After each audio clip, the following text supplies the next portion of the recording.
how's it going, everybody? Sarasota, Tim, coming to you from inside my Crasher, the 2024 Flagstaff RV. It's a towable.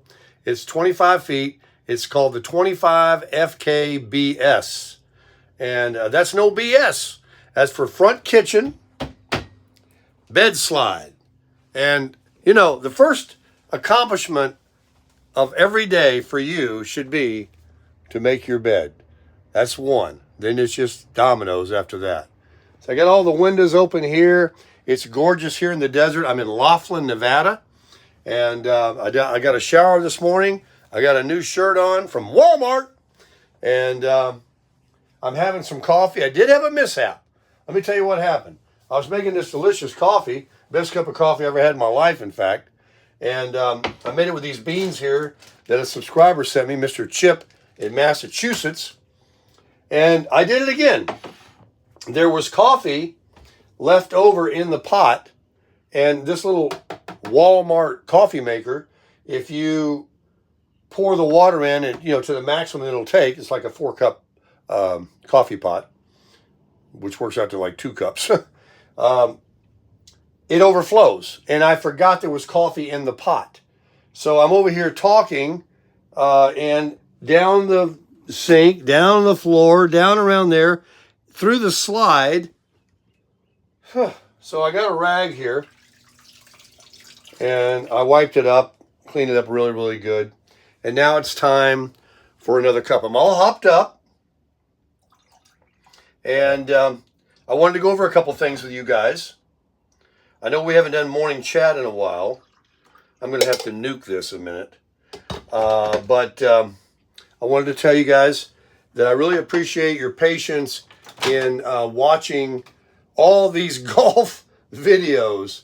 I know that, my demographics, especially what you're saying in comments,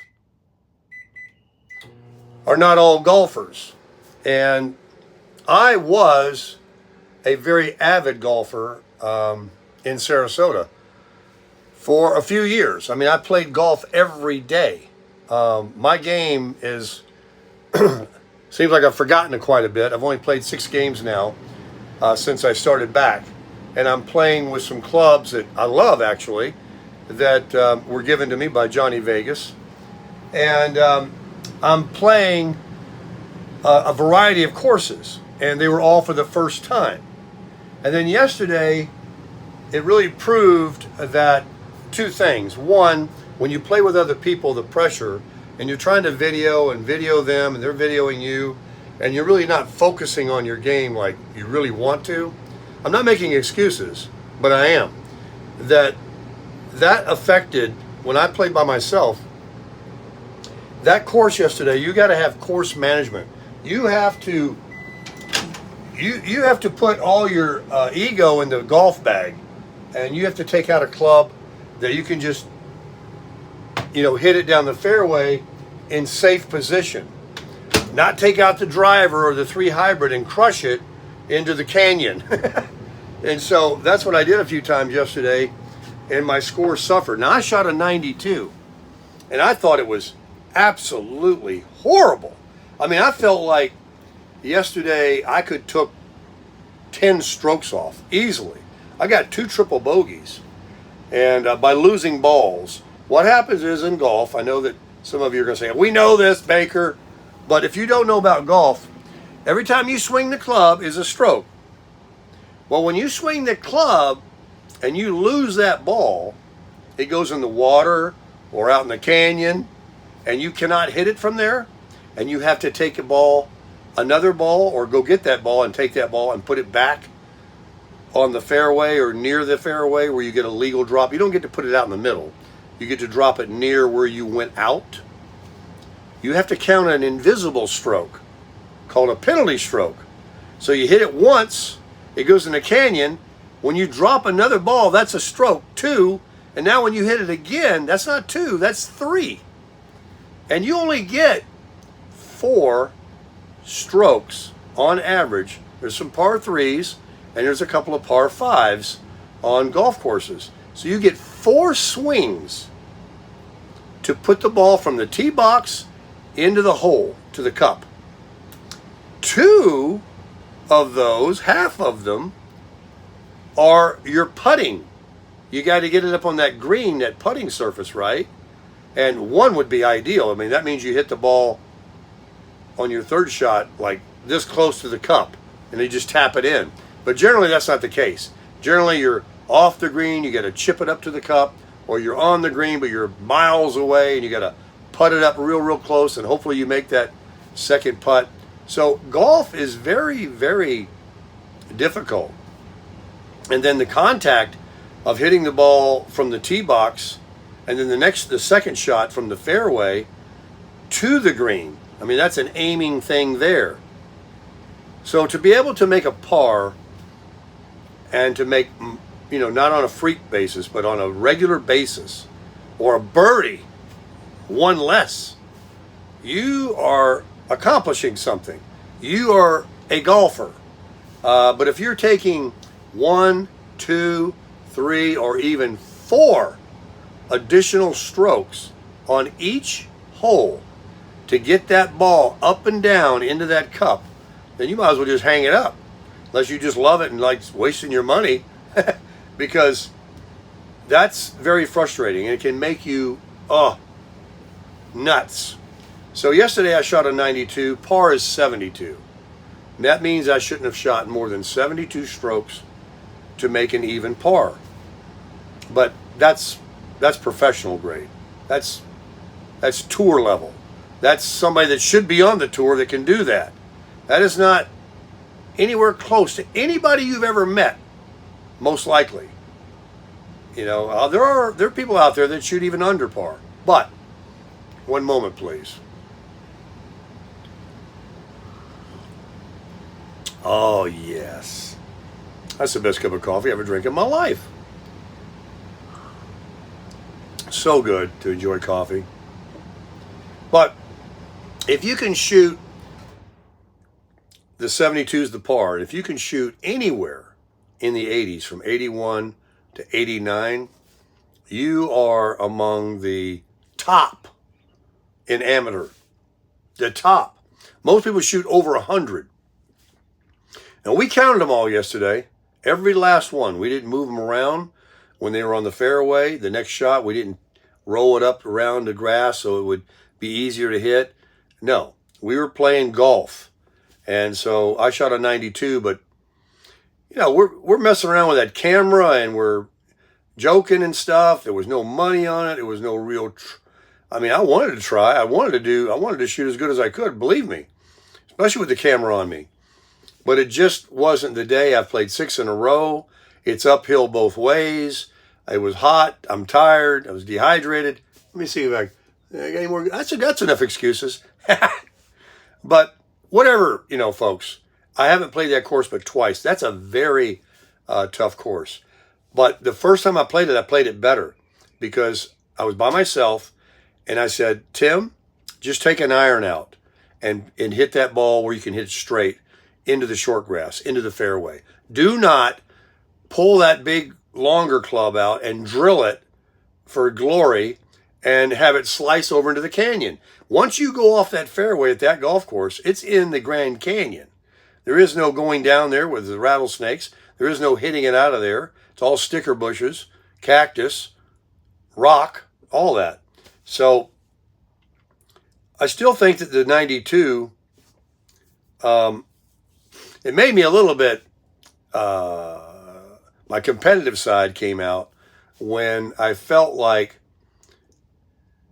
my level of golfing ability compared to the other guys I played with yesterday were close and possibly a little better than those guys. And I didn't even come into where, I wanted to be. I'm very competitive. I wanted to be the number 1 guy yesterday. But Gary is pretty consistent. Gary, he's played that course many times. And Gary is a good golfer. Gary has a routine that he does every time. Gary understands golf. So kudos to him. Gary's brother, Bill, is the nicest guy I ever met in a long time. He's a real sweetheart, that guy. but he'll tell you he doesn't hit it very far, but he hits it down the middle. That guy could play midnight golf. You could just go right down the middle of the fairway and find his ball. But he likes to move up another tee box because he just doesn't have the power to put the ball out there from the tee box we're playing. We're playing the whites. You know, we're not even playing the tips. We're not that good either. And then Ed is probably on par with me. I'm on par with him, however you want to say it. He hit some very good balls yesterday, some nice long balls. And he made some mistakes just like I did. We ended up being 1 stroke apart. And I was 10 strokes off my game, and he could probably say the same thing. So, you know, that's why I was disappointed that he beat me by 1 and I didn't come in second to Gary. I'd like to be, you know, very competitive to Gary and maybe even outplay him one day. I'm very competitive, like I say. And so that's the golf thing. But I'm going to golf again today probably, and I wanted to tell you guys that I hope that you don't mind. I'll video it. If you don't want to watch it, don't watch it. I know that's all I've been putting up. There's not much else to do here, but gamble, hang out at the pool, go golfing, or go to Walmart, or go to Planet Fitness. I could be out driving and seeing some sights and taking some trips here and there. All of that is coming. When she arrives out here in, somewhere in the 3rd week of June, so it's still a while off, and I don't know if I'll still be here, if I'm going to grin and bear it with this heat, or if I'm going to go on up to Cedar City, Utah, which is where I'm leaning, or somewhere else. That'll be, you know, some more traveling videos and some new excitement and some new places to show you guys and scenery. What I shared with you yesterday regarding my life and moving back to Florida or Sarasota, this will get you. I Googled this morning because I'm thinking I'd like to buy something for the first time in my life. Me and the nice lady. And guess what? The average home is $450,000 in America. The average home. I know there's some cheaper, not much. Not in a safe neighborhood. Not anything that you don't have to put 50 grand into to fix it. Needs a new roof and walls and floors. No. $450,000. Do you know what you have to make to afford that comfortably? They say never spend more than 30% of your before tax income on your mortgage, on your housing costs. You would have to make $109,500 a year to afford a house today. And that just takes all the fun out of it, even if you made that much money. But that does make it easier to pay than the average income, which is only $59,000. That's why not a single house is being sold. I say that facetiously. Nobody is buying houses except for investment companies, Blackwell, Blackstone, whatever they're called. You know, all these big corporations are buying up everything and they want to rent to you. But anyway, if a house is $450,000 and if it takes $109,500 a year average income, and if the income is only $59,000, we got a problem, Houston. We got a serious problem. So the people that are paying $700 or $800 a month for a mortgage and have been for years because they bought a house for $200 or $1,000 or less and they have a 2% mortgage, kudos to them. You think they're going anywhere? Heck no. Do you think I would? Heck no. Heck no. I might go off and visit somewhere, but I'm not selling that place. That's my home base. What do I want to do? Be a moron and sell it and go buy a $450,000 house for 7% interest rate and pay $2,000 a month or more mortgage before taxes, insurance, fixer-uppers, and everything else, lawnmower payments?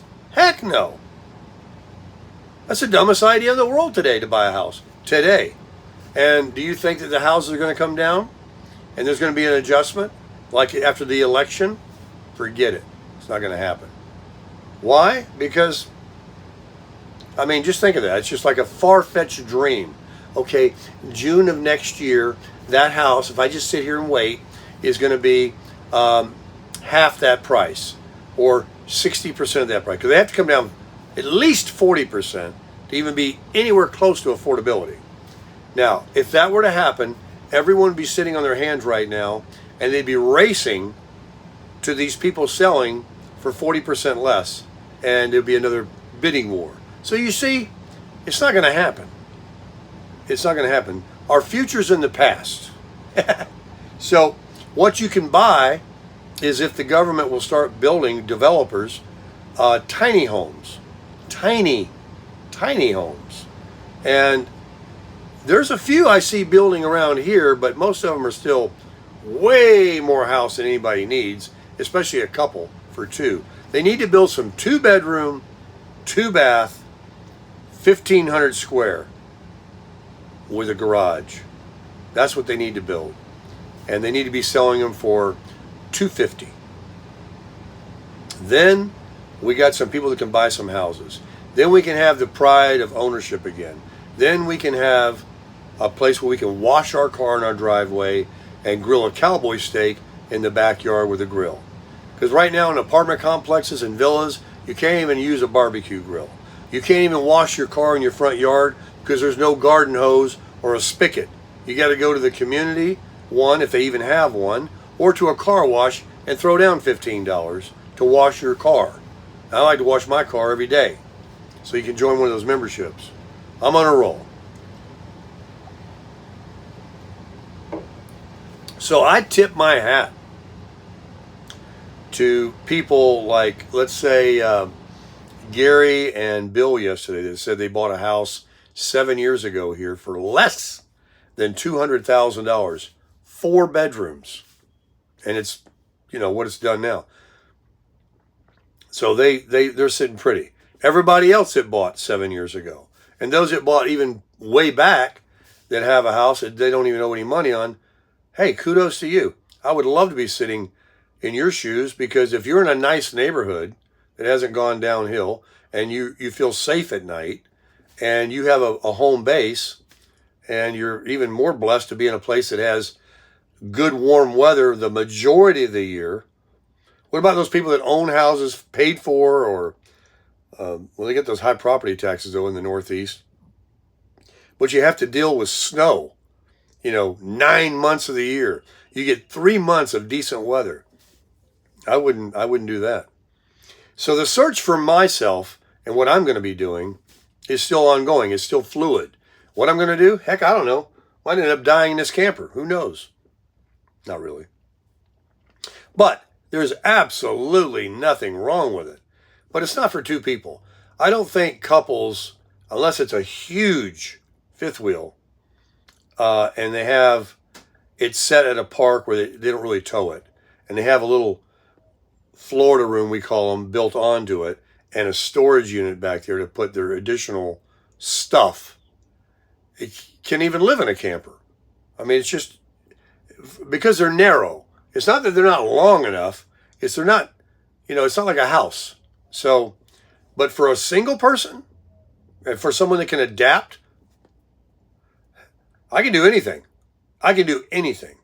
And this is fine. I rented for the last several years as a roommate. I was in a cottage in Sarasota in the backyard. It used to be a 1-car garage. I love that little place. $550 a month.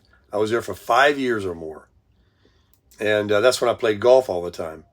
So I've had enough experiences with, after I got divorced, of how to live as a minimalist with low overhead. I'm not into spending all of my money to some landlord or to even a mortgage. I'm not into that, because the next place I get, I want to die at. I say that facetiously, not literally, but I'm not looking to flip houses. If I bought a house that was $1,000 a month next month, and there was a crash, and that house dropped 60% in value, I wouldn't cry. I wouldn't cry that I could have waited and bought it for cheaper. It's still affordable to me. It's $1,000 a month, and I'm not looking to sell it. I wouldn't cry or sell it, I mean, if it went to tripled in value, because where would I go and buy something then? I just want affordability. I think that's what most people do.